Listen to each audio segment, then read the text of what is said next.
Okay,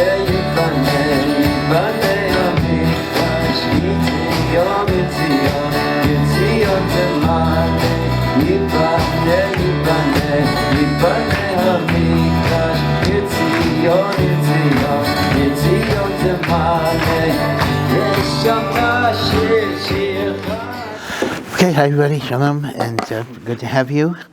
And the shir is dedicated for the following: praying for victory of our soldiers in Gaza, Lebanon, Syria, for the lasting unity of Am Yisrael, and for all of those whose health has been affected by the war.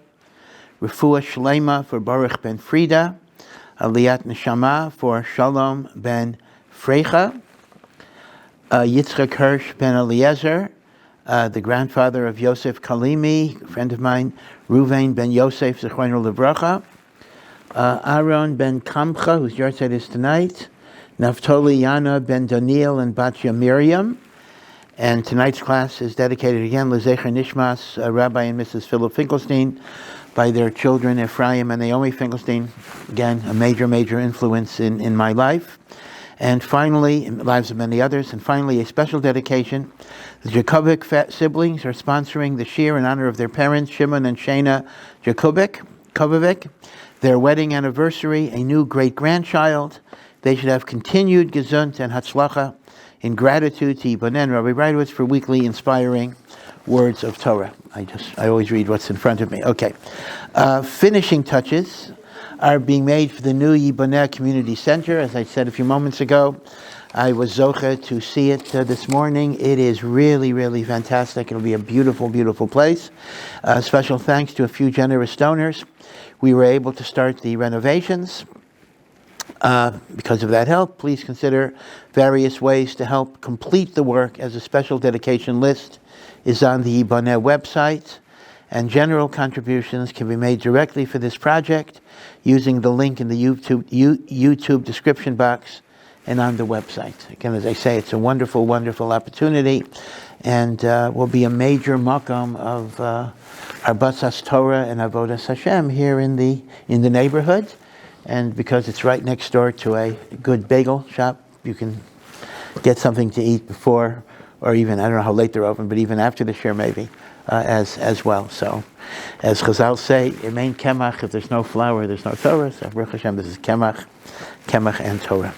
So, as just Hashem, we are entering Chanukah. Tomorrow night will be Chanukah. A little strangely, it corresponds with a big Goyish holiday that's going on. We don't pay that much attention to it, but we're going to focus on Chanukah. And I want to continue a little bit our discussion. We were discussing last week, I'm not going to elaborate on that too much, that the Eretz Yisrael for over 100 years was being like a football between the Ptolemaic dynasty, which was located in Egypt, North Africa, and the Seleucid dynasty, which had Syria and Turkey, and Eretz Yisrael was going back and forth. There were wars. Both of them are called Greek because both are successors to Hellenistic culture of Alexander of Macedonia. And that's why we talk about them as Greek, even though Antiochus didn't come from Greece. The particular start of the Chanukah story begins with a predecessor of the big bad Antiochus, and that was his father, known as Antiochus III. Antiochus III is actually called in history Antiochus the Great. He actually was a very successful military person, and he succeeded in a major war against the Ptolemaic dynasty in Egypt, and he conquered Eretz Yisrael. He wrested Eretz Yisrael and the Jewish population from Ptolemy. Now, that alone did not create any persecution, because the truth of the matter is, the Ptolemaic dynasty were Hellenists and the Seleucid dynasty were Hellenists, so it almost made no difference where the Jews were. So Antiochus III was like any other ruler, pushing assimilation, pushing Hellenization, but there wasn't any particular coercion.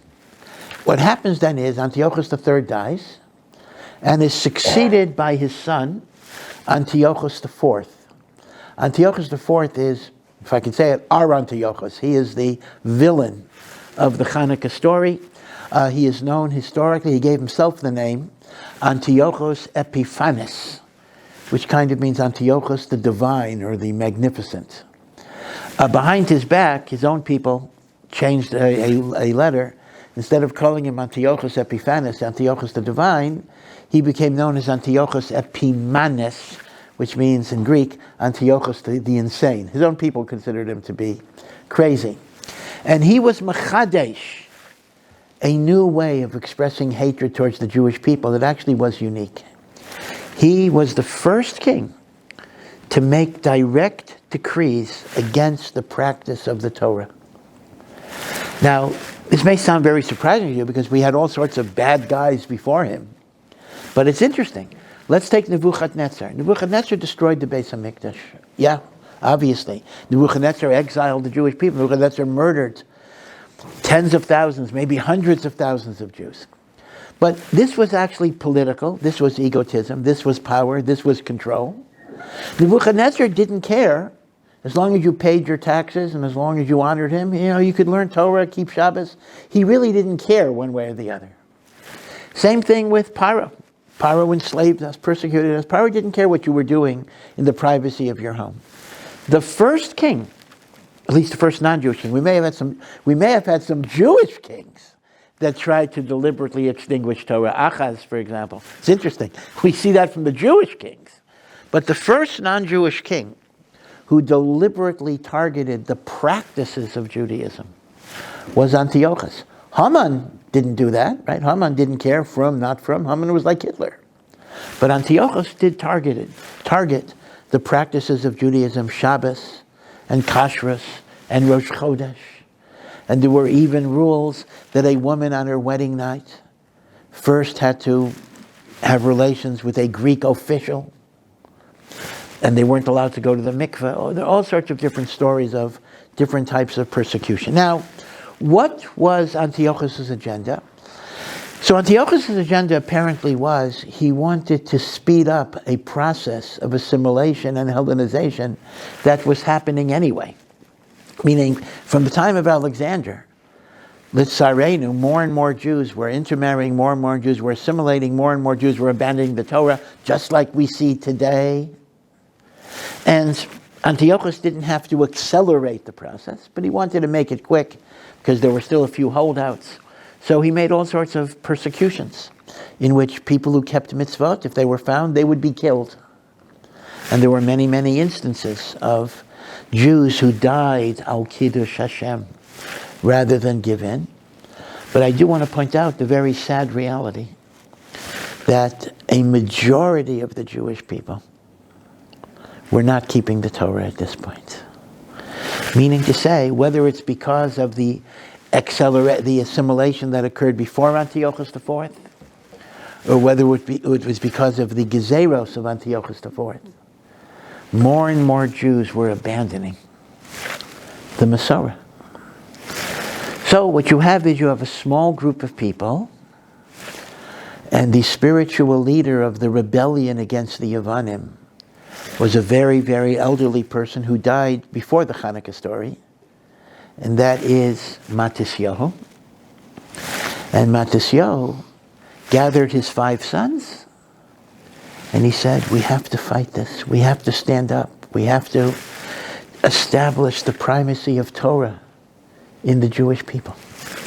And they eventually assembled an army. Now, let's look at the Al Nisim for a moment. The Al Nisim is the prayer that we recite on Chanukah, in benching and in Shemoneh Esrei. So the story of Chanukah occurred Bimei Matisyahu ben Yochanan Kohen Gadol Chashmonai Ubanav. In the days of Matisyahu, the son of Yochanan, the Kohen Gadol. So first of all, I hope you can see right off the bat that there's a certain ambiguity in Hebrew. If the word Kohen Gadol is going back on Matisyahu, that Matisyahu was the Kohen Gadol, or was his father Yochanan the Kohen Gadol? And the many Meforshim say that there is no record that Matisyahu was ever a Kohen Gadol. He was a great, great tzaddik, but he happened not to have that position. So B'Pashtus, Kohen Gadol is referring to his father Yochanan. And here we do have, throughout Chazal, a number of references to Yochanan, Kohen Gadol. But again, it's still very confusing because there are several different people that are called Yochanan, Kohen Gadol. But there is at least one Yochanan, Kohen Gadol. That's a very fascinating figure and a very tragic figure. Chazal mention a Yochanan Kohen Gadol who served as a Kohen Gadol for 80 years as a righteous person. So he must have been over 100, because whatever it would be, but 80 years as a Kohen Gadol, and then he became a Sadducee. He denied Torah Shebaal Peh, and essentially his cultural focus was Hellenism. Now, there's a huge machlokas. Most opinions actually say that this Yochanan Kohen Gadol was a descendant of Matisyahu, not his father.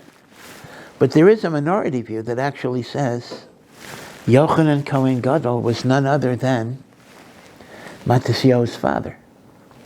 Now, if you learn that way, I hope you can see the poignancy here.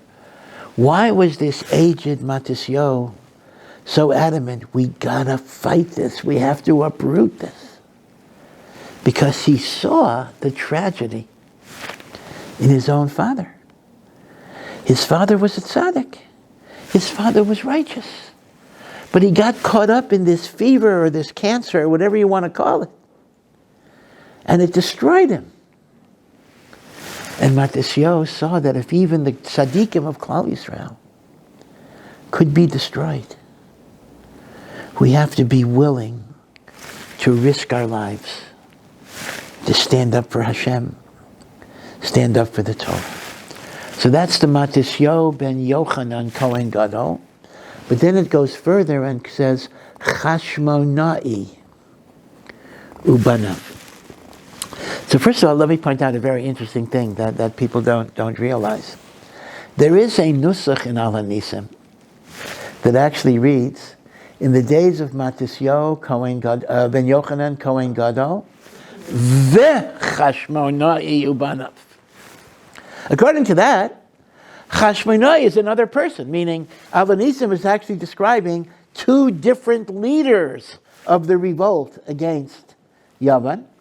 One was a man called Matisyahu, and the other was a man called Chashmonai. Right, the gears of Chashmonai Ubanav. Indeed, there are some Mikeitz and Chazal that actually say there was a man called Chashmonai.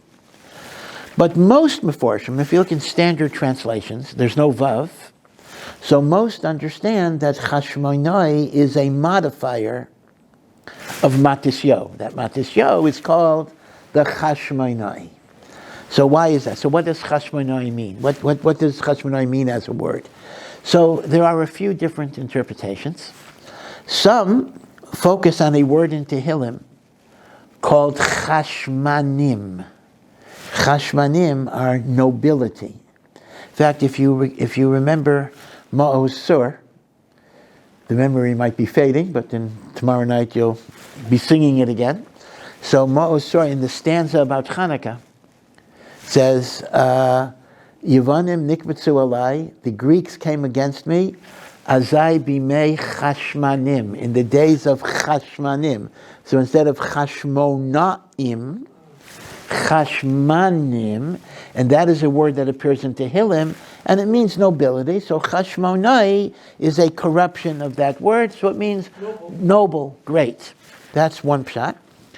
Other pshat of chashmonai is that in Sefer Yehoshua, one of the cities of the Levium was called Chashmon or Chashmona. So Chashmonai refers to the ancestral place of origin. They were in Modi'in, but originally they came from Chashmona. So that's the second interpretation. The third is offered by Josephus. Josephus actually says Chashmonai was Matisyahu's great-grandfather, and that became the family name. Meaning, Matisyahu's father was Yochanan, but if you go back a few more generations, Chashmonai. Okay, now, Matisyahu died before there was an active campaign, but basically his sons organized a makeshift army, which led a series of what you might call guerrilla warfare against the Greeks. Now, this was quite amazing, because here's what you have to remember. Number one, the Greek army under Antiochus was the most powerful military force in the world at the time. Rome was not yet as significant as it later became.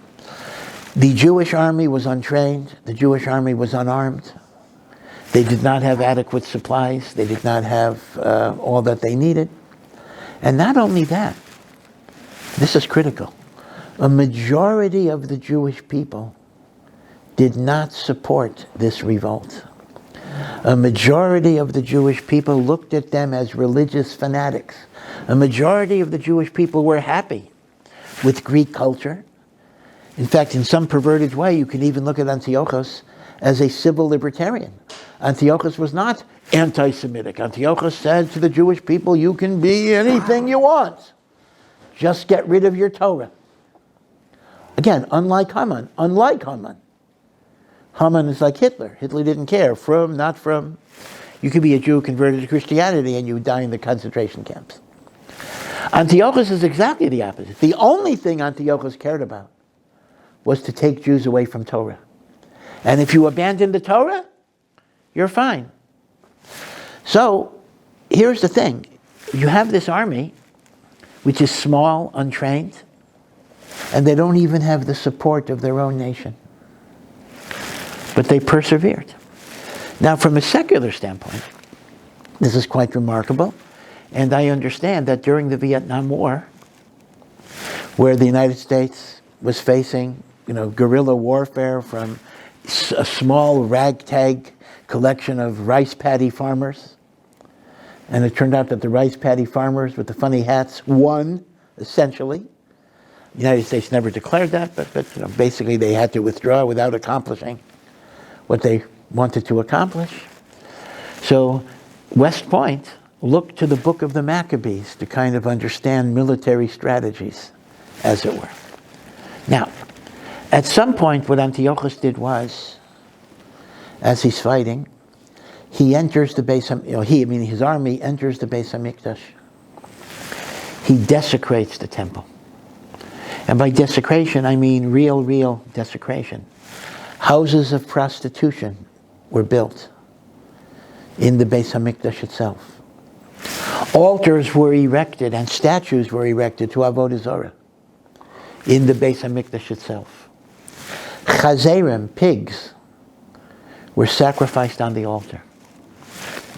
And according to the book of the Maccabees, and I'll talk about this, what the book of the Maccabees is in a moment, the Yevonim entered the Beis HaMikdash on the 25th of Kislev, the day that later became Chanukah. They desecrated it on the 25th of Kislev, and they were in possession of the Mikdash for 3 full years. It's fascinating that we were able to enter the Mikdash on the 25th of Kislev, 3 years later. According to the book of the Maccabees, that was in the year, we converted to modern, 265 BC. Obviously, the book of Maccabees didn't know BCE, but 265 BCE, right? The Yevonim entered the Mikdash 268 BCE.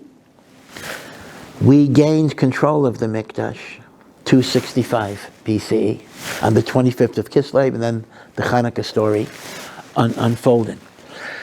Now, let me just, again, a point of definition. What is the difference between the term Chashmonaim and the term Maccabim? Maccabees, Hasmoneans. What is the difference? So, putting aside the opinion that Chashmonai was literally another person, that's one thing. But if you look at it in terms of a term for Matisyahu's family, Chashmonaim was the family designation of Matisyahu. So Chashmonaim can only be used for Matisyahu, his sons, and their descendants. So the monarchy that was established at the end of the Chanukah story, was the Malchus of the Chashmonaim. Maccabi was originally a term that was only given to one of Matisyahu's sons, the famous Yehuda HaMaccabi, and then it got extended to the whole army. So the revolt against Antiochus is called the Maccabean Revolt. Okay, so Maccabee, in this sense, is not a health service, nor is it an a cappella choir in Yeshiva University. So what does Maccabee actually mean? So there's a machlokas what Maccabee means. Some say that Maccabee is spelled with a kuf. And the word makevet means hammer. And it's a reference to Yehuda HaMaccabi, who was a tremendously powerful warrior. Others say Maccabee is spelled with a chaf, and with a chaf, it is an acronym, it's an abbreviation, Mi Kamocha Ba'elim Hashem, who is like you, God. This is in Oz Yashir, and it says that the abbreviation Maccabee was the banner they went into battle, knowing that Nitzachon is from HaKadosh Baruch Hu. The Chassam Sofer actually suggests another derivation, that Maccabee with a chaf is Matisyahu Kohen ben Yochanan. Matisyahu the Kohen, son of Yochanan. Now, you might ask me, I've been talking about Sefer HaMaccabim, the book of the Maccabees. Let me explain what the book of the Maccabees is. The book of the Maccabees is not Tanakh, because by the time the Chanukah story happened, the period of prophecy is over. So there are no new books of Nach.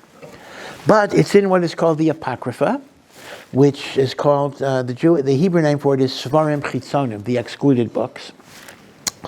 But it was written very shortly after the events of this war. We don't know who wrote it, but it is an account, and the Rishonim consider it a reliable account, and it goes through Antiochus' Gezeros, and it goes through battle by battle by battle. If you like military history, it gives you more detail than most people might be interested in, but it really goes, that's why West Point was not reading it for the spiritual messages. They were reading it for the military strategies, etc. This is Sefer HaMaccabim. So you might ask me a question, why is there a machlokas? If Maccabee is with a kuf, or Maccabee is with a chaf, how is it spelled in Sefer HaMaccabim? Whatever it says there is what it was.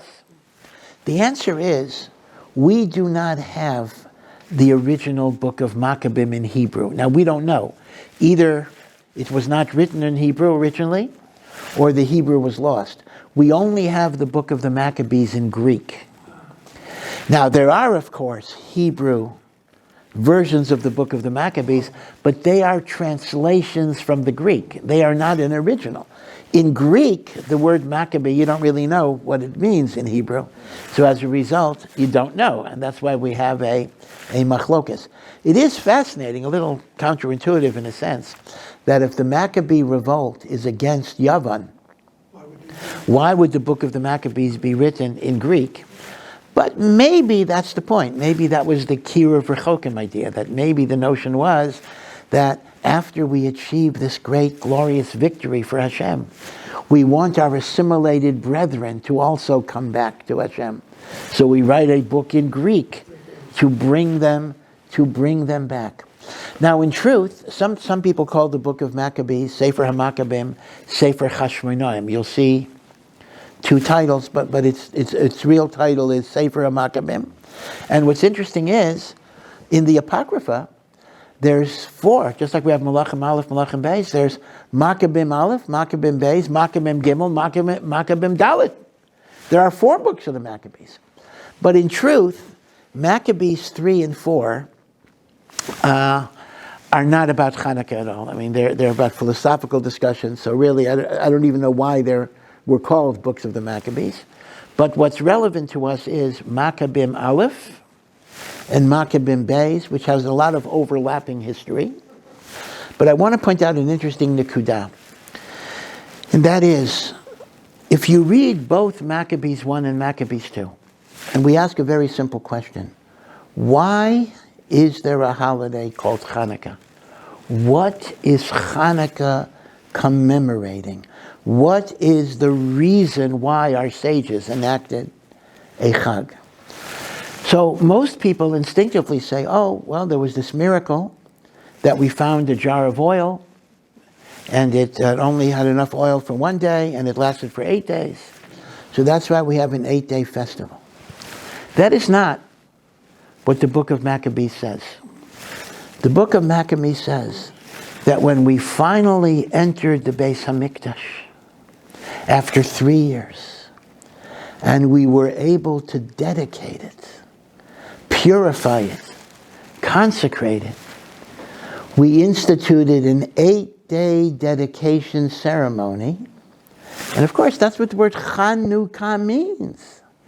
Dedication ceremony corresponding to the 8-day dedication ceremony of the Mishkan in the time of Moshe Rabbeinu.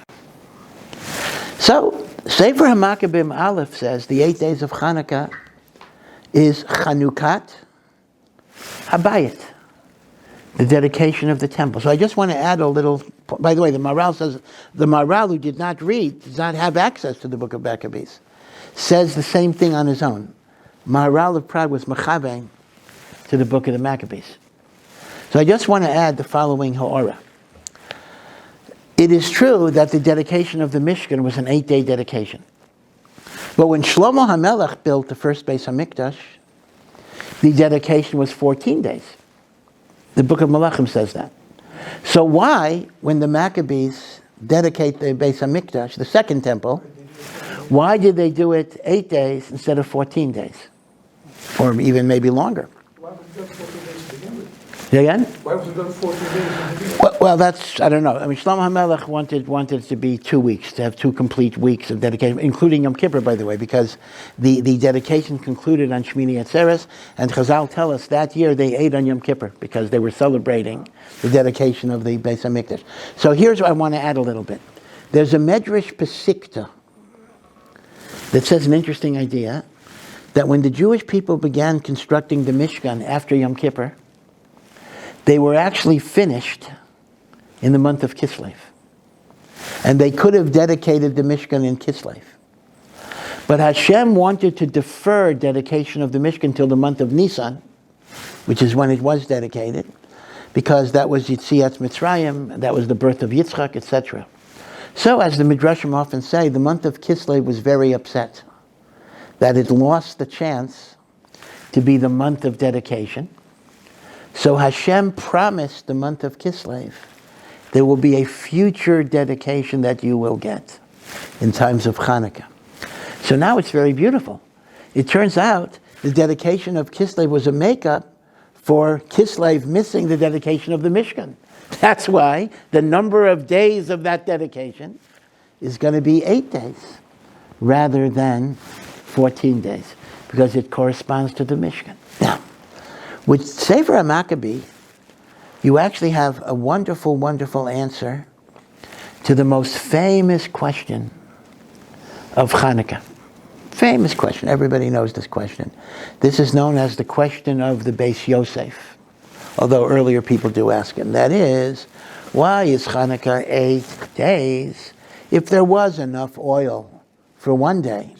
And a miracle happened and it burned for 8 days. So the miracle is only 7 days. It's not 8 days. Again, the number of answers to this question literally grows every year.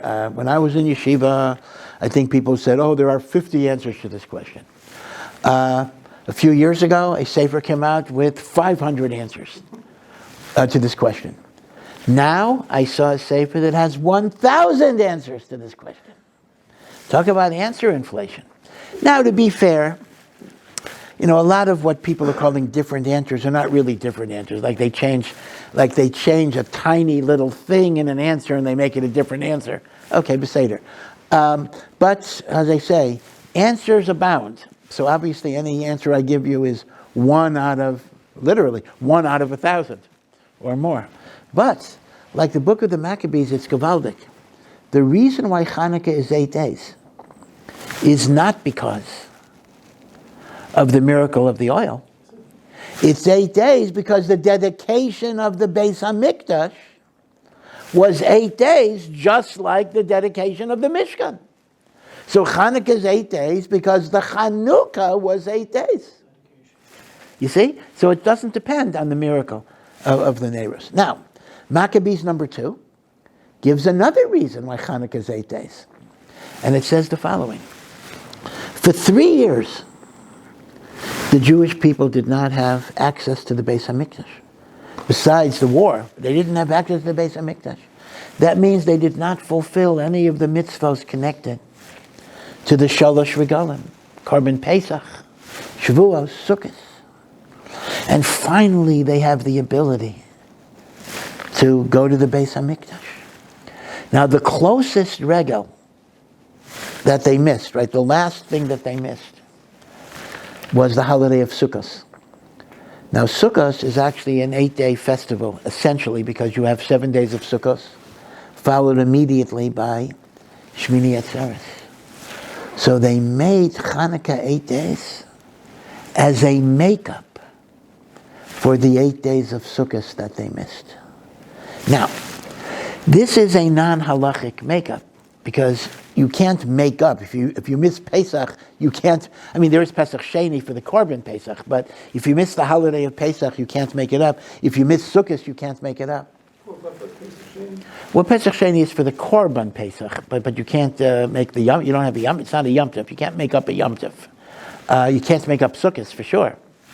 And yet, this exemplifies a yearning and a passion to be connected to a mitzvah. And they made 8 days of Chanukah as a way of celebrating Sukkot. Ad kedei kach that the book of the Maccabees too actually says the Jewish people spontaneously brought lulav and esrog.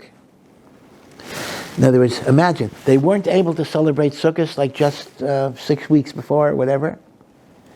Now we can go. Let's bring our lulav and esrog to the Beis HaMikdash. So Maccabees 1 connects the 8 days to the dedication of the Mishkan. Maccabees 2 connects the 8 days to the holiday of Sukkot. Now, since halachically there is no way to make up Sukkot, so this was a non-halachic makeup, so there is no remez in Chazal to such a concept. You're not going to find Chazal connecting Chanukah to Sukkot, except one obscure reference. And like a fossil, it reminds us of the origin, even though Chazal do not make it explicit. There's a famous machlokas, I know you've heard, between Beis Shammai and Beis Hillel. How do you celebrate the Chanukah lights? According to Beis Hillel, which is what we do, of course, excluding the Shamish, you start with 1 and you go up. Right? 1, second night 2. According to Beis Shammai, you start with 8 and you go down. As is always the case, or as most of the time the case, Machlokas, Beis Shammai and Beis Hillel, we follow Beis Hillel. Now the Gemara in Shabbos says, we understand Beis Hillel because Beis Hillel says you go up in holiness and you don't go down. But why would Beis Shammai say you start with 8 and you go down? So the Gemara in one of its answers says, because Beis Shammai wants to connect the Chanukah lights to the pattern of the Korbanos of Sukkot. Now, if you remember, the pattern of the Korbanos of Sukkot, which equal the 70 nations of the world, is you go down. Day 1, 13 bulls. So Beis Shammai says, the same way the Korbanos of Sukkot go down, the Chanukah candles go down. Now, the question is, but what's the connection? I mean, all right, Sukkot goes down. Why is... So I would suggest that Beis Shammai's Shita is a remnant of Maccabees 2 that is telling us that the 8 days of Chanukah are supposed to correspond to Sukkot in some ways. So it survives there. So even though Chazal did not want to acknowledge the legitimacy of a makeup, because there is no makeup for Sukkot. But at least according to Beis Shammai, which is not the halacha, the connection to Sukkot got enshrined. Okay, it's very interesting. This is why I actually think, if you know, in the yeshivas they don't emphasize history at all.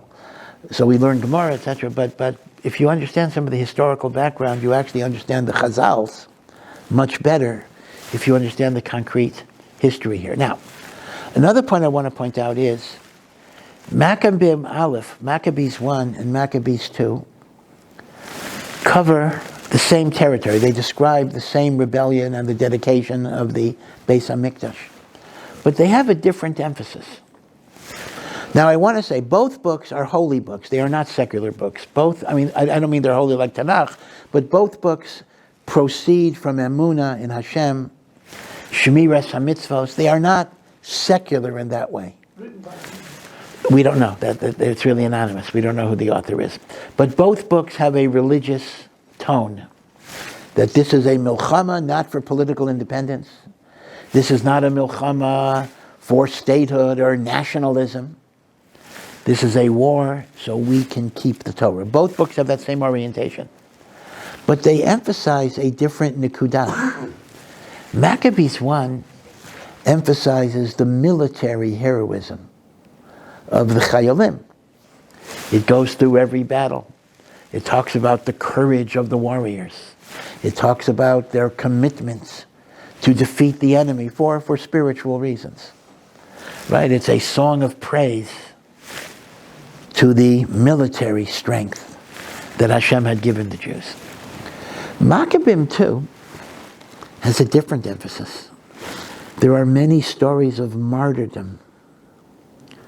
And it talks about the people who were murdered, who died, al Kiddush Hashem. For example, the very famous story, one of the most famous Chanukah stories, about Chana, a woman named Chana, and her 7 children, who were slaughtered by Antiochus because they refused to bow down to idols. And the youngest son, the last son, even Antiochus felt pity for the last son. And he said, you don't have to worship the idol. I'm going to throw my ring on the floor. And if you just pick up the ring, that'll be fine. And this little kid, who seems not to even have been bar mitzvah, we don't know exactly, says, do not think that you are king. There is no king but Hashem. And there will be a time that you yourself will be judged before God, and I will not betray my Creator. And that child was killed as well. And the book of the Maccabees goes into gruesome detail. This was not simply a matter of execution, which would have been bad enough. This was torture. This was amputation. This was burning flesh. It was horrific. It was and at the end, it actually mentions Chana fell off a roof, and there's a whole question what that means. Did she go crazy? Did she commit suicide? What exactly happened? Did she faint out of grief? We don't know. But those stories, and many other stories, are in Maccabees too. Now, which means the books go over the same territory, but they have a different emphasis. And I want to draw an interesting connection to Yom HaShoah in Israeli culture. We observe here in Eretz Israel and actually throughout the Jewish world a time in Nisan that's called Holocaust Memorial Day, Yom HaShoah. Now you'd figure a Holocaust Commemoration Day should not be controversial. One would assume that all Jews would be in favor of it. But in truth, if you live in Israel, you know this, there's no such thing as anything in Israel that's not a matter of controversy. And Yom HaShoah, particularly in the early years of the state, was very, very, very controversial. One reason why it was controversial is a halachic reason. It's in the month of Nisan, and you're not supposed to have sad events in the month of Nisan. So you can't win, right? Yom HaTzmaut is not good because you're not supposed to have happy occasions during Sfiras HaOmer. And Yom HaShoah is not good because you're not supposed to have sad occasions in the month of Nisan. So maybe switch Yom HaAtzmaut to Yom HaShoah and then, okay, maybe that would work. Okay, but be it as it may, that was a technical reason why Yom HaShoah was a problem. But there was another reason. Why was that date in Nisan chosen for Yom HaShoah? It is the anniversary of the fall of the Warsaw Ghetto. That was the date that was designed to commemorate the deaths of 6 million Jews. Okay, well, what's the problem with that? Here is the problem. And again, this memory kind of has faded because we don't have that many survivors of the Holocaust anymore. But in the early years of the state, there were many diehard Zionists who were actually ashamed of what they perceived as the passivity of Jews, who were led like sheep to the slaughter. Why didn't they fight? Why didn't they uprise? Why didn't they get weapons? And they said, the state of Israel, we're going to create a new Jew. We're not going to have the frightened Golos Jew who is passive and ineffectual. We're going to have an army. We're going to be tough. We're going to be the big guys. No one's going to push us around. And they actually were, to some degree. I'm not saying everybody, God forbid, but there were some who were actually embarrassed about the wimpiness or the nerdiness, whatever word you want to use, of those Golos Jews. So when they wanted to commemorate the Holocaust, they wanted to choose the one event, and there weren't that many events, the one event where Jews aggressively rose against their oppressors, which was the Warsaw Ghetto. Now, without disparaging for 1 second the heroism of the Warsaw Ghetto, certainly, but there were survivors of the Holocaust who considered this to be deeply, deeply painful, as if to say their experience didn't count. So I want to suggest maybe that this tension between military courage and spiritual martyrdom, which do you glorify? I mean, the truth is you should glorify both, but which are you machshav, is actually the tension between Sefer HaMaccabim 1 and Maccabim 2. Maccabim 1 emphasizes the koach of the Jews in fighting against their enemies. Maccabim 2 symbolizes the nobility of spiritual resistance and dying al Kiddush Hashem. And as a result, therefore, it's fascinating that these two books tell the same story from a different perspective, and that actually reflects tensions that exist in society to this very day. Now, the short answer is both are worthy of admiration. This shouldn't be an either or. But still, some people are drawn to one more than the other. Now, the big question is this, and this is a huge question. Both Maccabees 1 and Maccabees 2 were written shortly after the Chanukah story by anonymous authors. Maccabees 1 is earlier, Maccabees 2 is later, but they were certainly written within 100 years of the Chanukah story. Neither one even mentions a jar of oil being found that lasted 8 days. They mention dedication of the temple, for sure. They mention purifying the temple. They mention lighting the menorah, for sure. There's no mention of the Pach HaShemen. So where is the first time that there is mention of the Pach HaShemen? In a later, well, Yaakov, but that is late. That's mentioned later than later. But I'm saying the first time the story of the Pach HaShemen is mentioned in a rabbinic source is in a sefer called Megillas Tainus. Now, Megillas Tainus it's a misleading title. Megillas Tainus literally means the scroll of fasting. But actually, it's a list. It's a calendar of days that you're not allowed to fast because they're festive days. And most of those days we don't observe today, but Chanukah is on that list. And Megillas Tainus, in the narrative of Chanukah, mentions the miracle of the Pach HaShemen.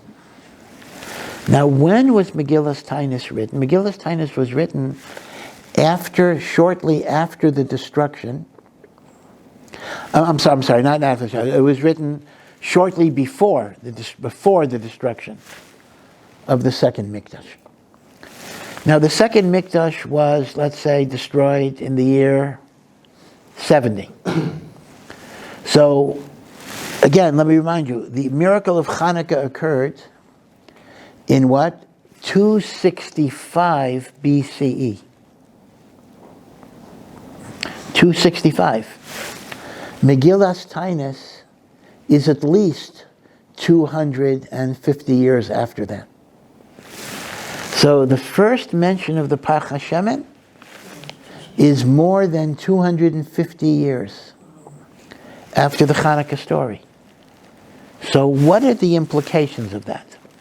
So, if you're secular, if you're academic, if you're not religious, you will see people say, oh, that means the Pach HaShemen is a Baba Maisa, didn't happen, isn't true. People will say that. You'll come across that writing. From our perspective, as people who believe in Chazal, we say, of course that's not right. Of course there was a Pach HaShemen. Of course there was a miracle. Of course it happened. But there must be a reason why it was not mentioned and it was not the source of the Chanukah holiday. And then the question is, why is that? Meaning, if you're not going to accept the Baba Maisa story, which we cannot accept, then you are left with the question, why was it so de-emphasized? So there are a few possibilities that are very interesting. One is that it could be that the Chanukah miracle of the candles was not necessarily well known. It was a tradition that was preserved only by a small number of people. Because remember, where is the menorah located? The menorah is located in the temple building, the Heichal. Who goes into the Heichal? Only Kohanim go into the Heichal. You couldn't go in. So the average Jew didn't even see the menorah lighting. Couldn't see the menorah lighting. And if by chance he sees the menorah lighting, he's not aware that, oh, it's been going for 8 days or whatever it is, because the menorah is supposed to be lit every day anyway, so, it was lit.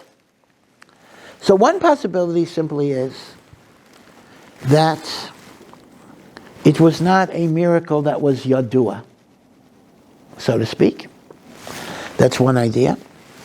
The other idea is expressed by the Maharal. The Maharal says that we don't make holidays just because Hashem does miracles. We make holidays only when there's a Yeshua for Klal Yisrael. So we can make a Yom Tov because of the Beis HaMikdash being rededicated. We can make a Yom Tov because of our victory over the YIBONEH and being able to keep Torah. You don't make a miracle just because the oil burnt 8 days. It's a miracle, it's a sign of love, but that did not save us. So we don't make a Yom Tov. Well, so it depends what the Nes Gadol is. The Nes Gadol is lav dafka the oil. The Nes Gadol is the war against Yavan. Now, Maharal suggests the following, Maccabees 1. That although the Yom Tov of Chanukah is because of the victory over Yavan and the dedication of the temple, why do we celebrate it by commemorating the oil?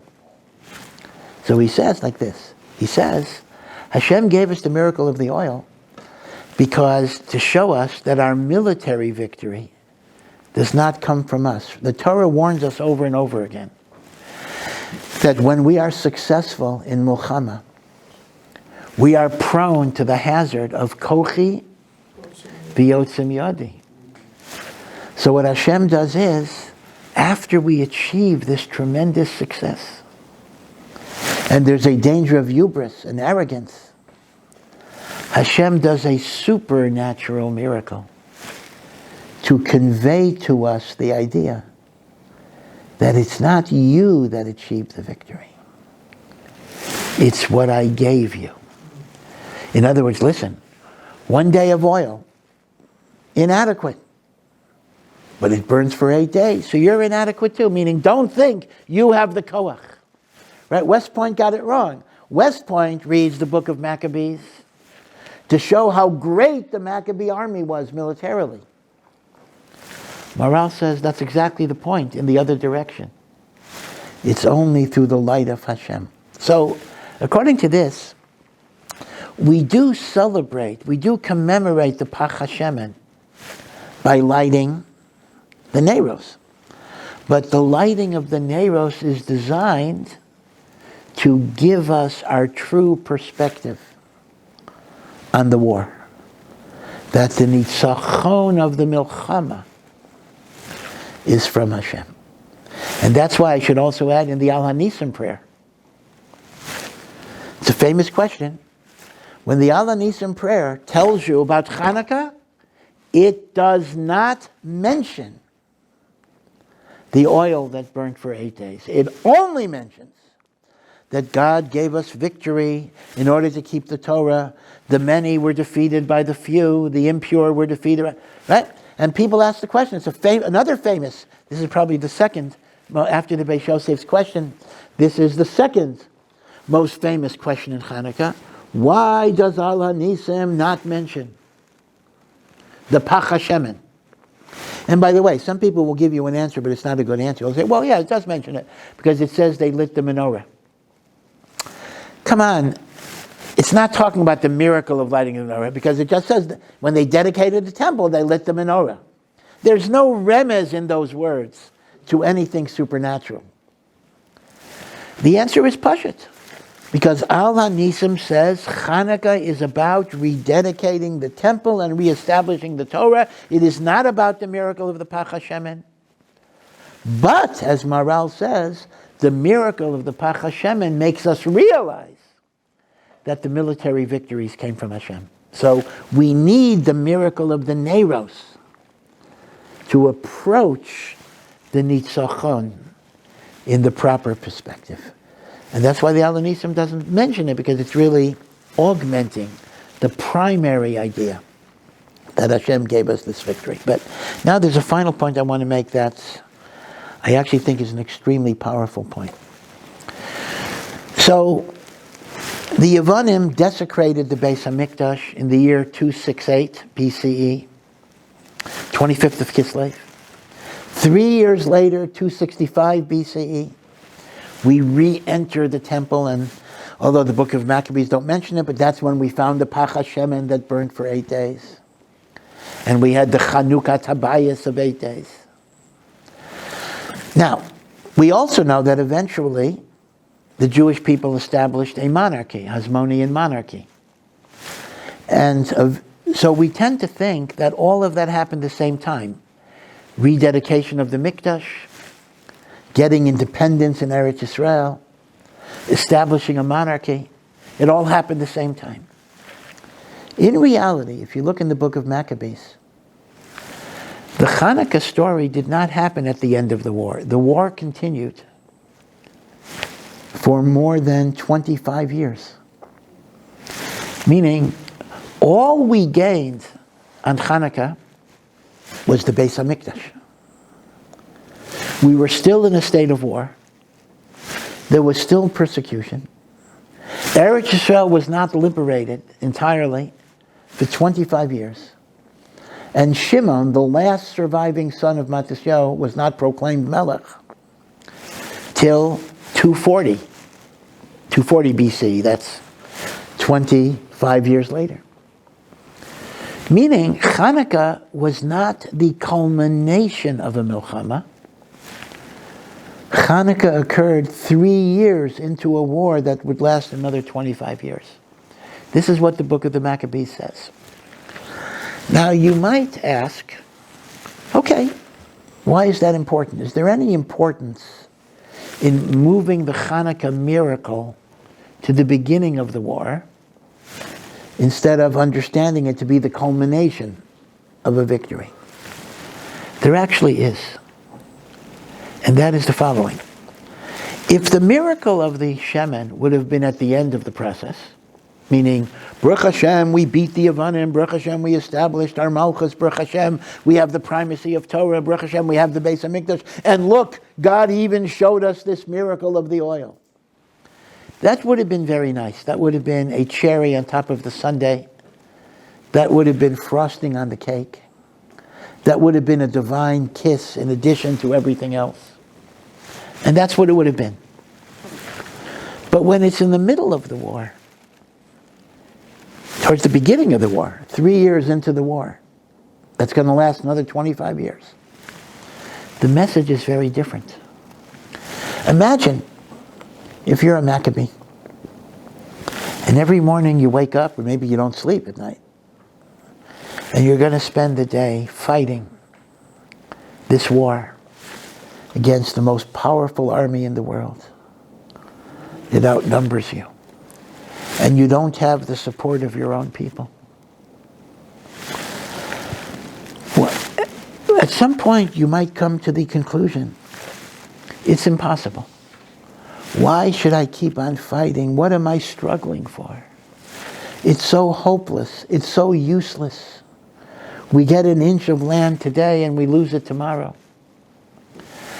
If we have to keep the Torah, let's just go to the mountains. Let's go to the caves. Let's just hide out and keep whatever we can keep. And we don't even have the support of our own people. Am Yisrael looks down at us. Am Yisrael doesn't value what we're doing. So if you're a Maccabee, the big thing that you face is hopelessness, despair, a belief that the powers of evil are so deep, are so encompassing, the darkness is so great. What is the use of doing the little thing that I can do, which just won't accomplish anything? So what does Hashem show them? In the beginning of the struggle, 3 years into the struggle, he says, here is a little bit of light. It's only 1 day of light. Meaning, it's going to burn 1 day, and then it's going to go out. But what happens? You light the light that you're able to light. And then you do as much as you're able to do. And then Hashem blesses your efforts beyond what you thought is possible. Now think of the message that's giving the Maccabees. Don't give up. Don't despair. Don't say that you're so ineffectual, you're so weak, you're so insignificant. That what's the point? Look at the light of the 1 day that Hashem can make it burn for 8 days. But if you wouldn't have done what you could, if you wouldn't have lit the 1 day, nothing would have happened. So positioning it in the middle of the war is enormously powerful.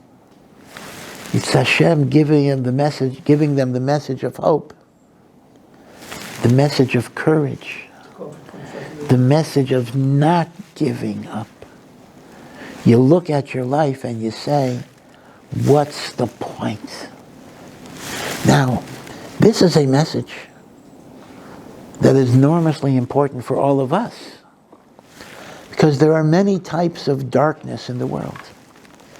There is the darkness of violence and hatred. There's the darkness of depression and despair. There's the darkness of assimilation and ignorance.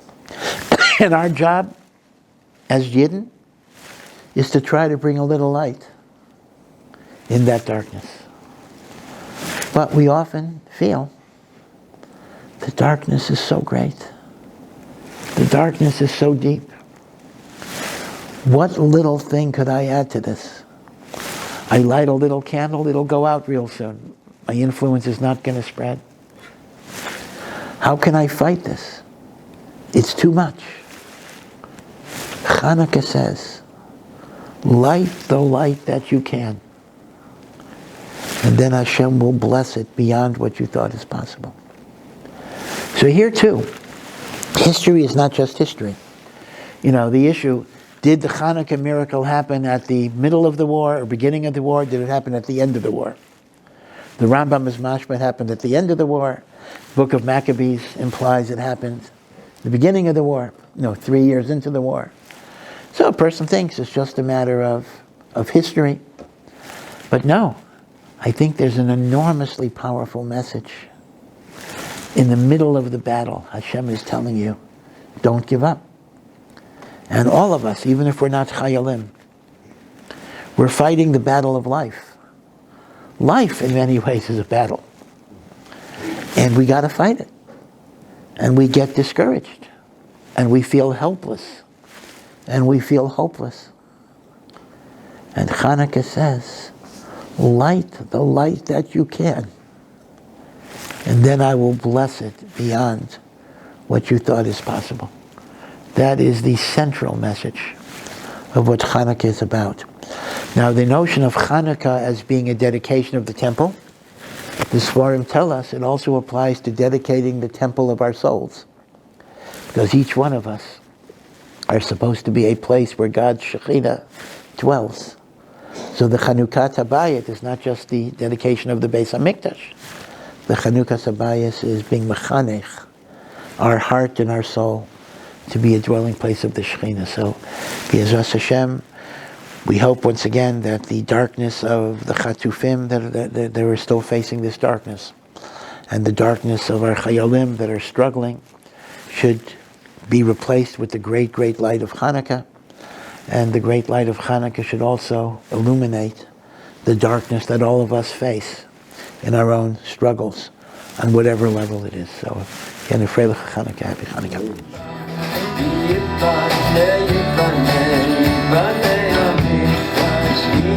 YIBONEH